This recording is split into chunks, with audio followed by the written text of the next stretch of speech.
Senator Cruz. Anti-Semitism is a unique historic form of evil, and over millennia it is manifested in violence, mass murder, and genocide. October 7th was one of the darkest days in human history when terrorists murdered over 1,200 Israelis and took 251 hostages. Women and girls were raped. It was the single largest mass murder of Jews in a day since the Holocaust. In the wake of October 7th, we have seen anti-Semitism explode across the United States and across the world, but especially on college campuses. As the ADL has illustrated, from 2022 to 2023, the number of anti-Semitic incidents more than doubled in the United States. But college campuses in particular have become vile incubators of hatred of Jews. At Cornell University, in the aftermath of October 7th, one student made vile threats, including statements such as, "If I see a pygmalion Jew, I will stab you and slit your throat. If I see another female Jew, I will drag you away and rape you and throw you off a cliff." A student organization at California State University, Long Beach, circulated a flyer calling for a, quote, day of resistance in celebration of October 7th. You will note on the flyer is an image of a person parachuting with a fan attached, a direct reference to and a glorification of Hamas terrorists that used gliders to descend upon a music festival and murder 260 innocent people and take many more hostages. At Columbia University, the situation got so bad that the Orthodox rabbi on campus, Rabbi L.A. Buechler, had to make this public statement: Columbia University's public safety cannot guarantee Jewish students' safety in the face of extreme anti-Semitism and anarchy. It deeply pains me to say that I would strongly recommend you return home. This was directed to Jewish students as soon as possible and remain home. The rabbi had every reason to be concerned. At Columbia's campus, individuals yelled, "We love Hamas, we're all Hamas, long live Hamas."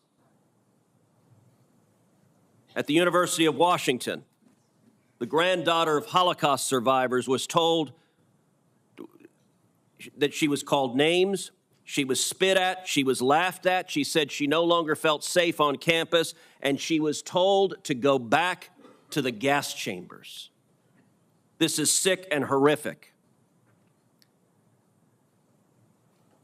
At Columbia, when Jewish students were engaged in displaying the American flag and the Israeli flag, another student wearing a mask, because these protesters are oh so brave, they almost always cover their face, held up a handwritten sign saying Al-Qassam's next target. Al-Qassam is the military arm of Hamas.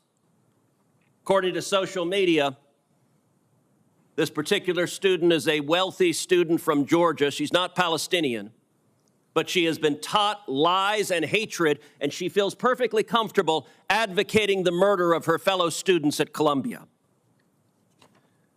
At MIT, students have reported they feel unsafe to go to class. And the MIT president has said that she would not discipline the students making those threats, because if she did, they risk losing their visas and being deported. Throughout all of this, the Biden-Harris administration has been utterly absent. Does anyone doubt if the Klan were on college campuses terrorizing African-American students, threatening African-American students, that we would see the FBI there, that we would see prosecutors there, that we would see federal funding cut off to universities? Of course we would, and we should. But when it comes to anti-Semitism, the Democrats have a problem. I would note, this is occurring in blue states with blue governors because the Democrat Party is terrified of the pro-Hamas wing of their party.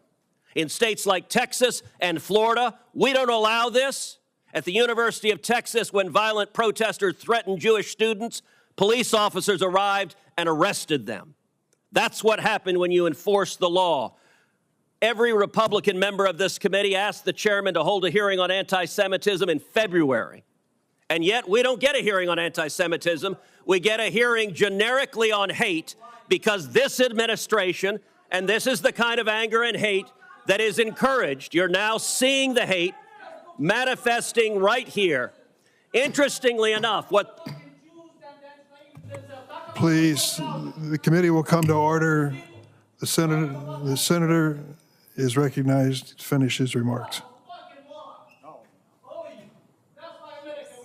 So we now have a demonstration of anti-Semitism. We have a demonstration of the hate.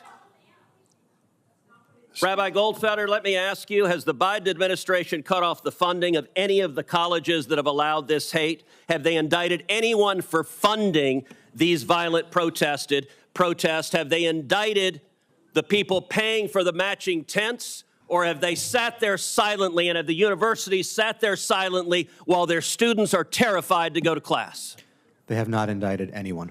They have not indicted anyone. Has any university had their funding cut off for allowing this sort of violent intimidation? Not a single university. I can tell you this. Next year, if there is a Republican expired. majority on this committee, you will see real leadership. And next year, if there's a Republican administration, you will see people prosecuted for this sort of violence. This is being tolerated with the looking away, the blind eye being turned from this administration and this Department of Justice. And it is utterly disgraceful. And under Title VI, any university that allows this should have their funding cut off. Senator's time has expired. I would make a note for the record.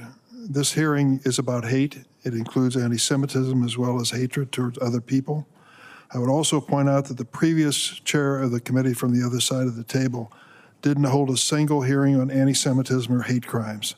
I've held multiple hearings addressing this subject since becoming chair, including a hearing shortly after the January 15th, 2022 synagogue hostage crisis in Colleyville, Texas, which featured testimony from the synagogue's rabbi.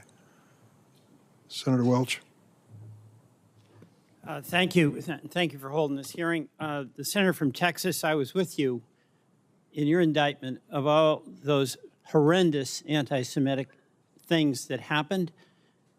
You lost me when it seemed like you veered into a blame game. I think every single one of us here is horrified about hatred and violence towards a person because of what they believe or who they are.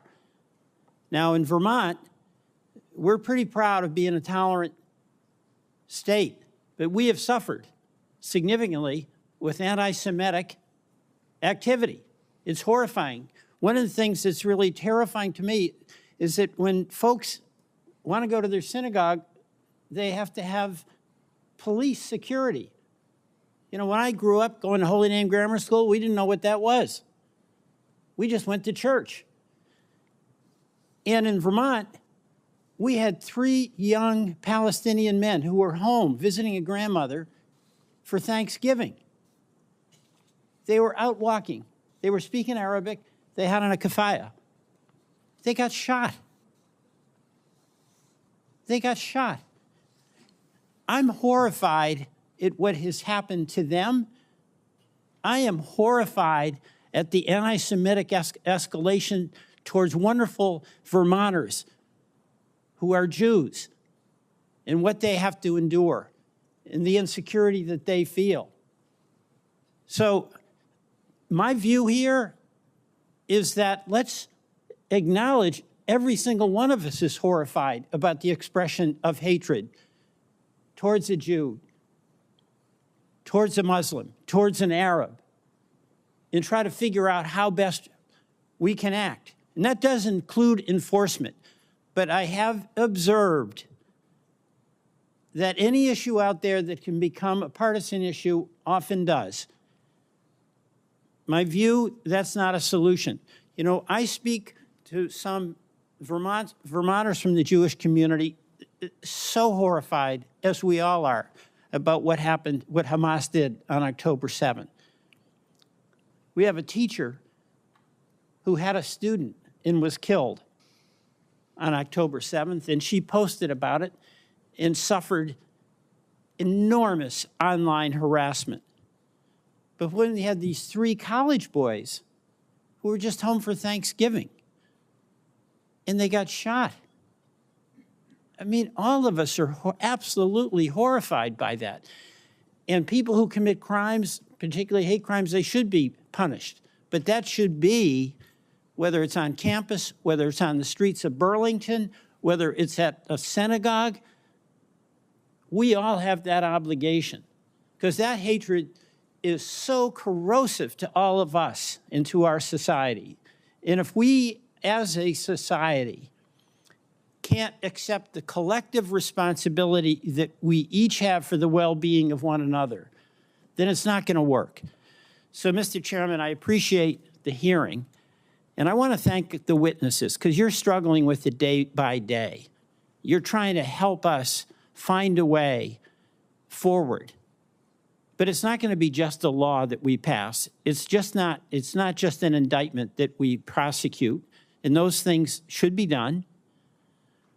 But it's going to be much more a collective responsibility that we have as citizens to one another. Let me just ask each of you what you think. What advice